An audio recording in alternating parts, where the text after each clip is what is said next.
पायधुणीमधील चौघांचा मृत्यू झाल्याच्या प्रकरणाची बातमी। उंदीर मारण्याच्या औषधामुळे 4 जणांचा मृत्यू झाल्याचं आता उघड झालंय। कलिंगड खाल्ल्यानं चौघांचा मृत्यू झाल्याचा संशय व्यक्त केला होता। 11 दिवसांनी अखेर या प्रकरणाचा छडा लागलाय।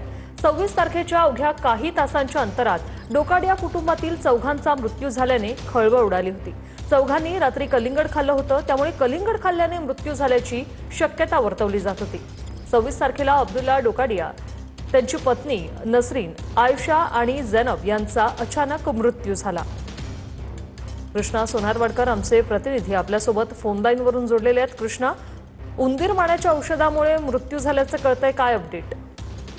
वृषाली, साधारण 11 दिवसापूर्वी मुंबईच्या पायधुणी परिसरामध्ये अब्दुल्ला डोकाडिया, त्यांच्या पत्नी आणि त्यांची 2 मुली यांचा रात्री उशिरा जे काही त्यांनी कलिंगड खाल्लेलं होतं जेवणानंतर, त्याच्यानंतर त्यांच्या पोटामध्ये बाधा झालेली होती आणि त्यानंतर उपचारादरम्यान त्यांचा मृत्यू झालेला होता। 4 जणांच्या मृत्यूने संपूर्ण परिसरामध्ये मुंबईमध्ये खळबळ उडालेली होती आणि यासाठी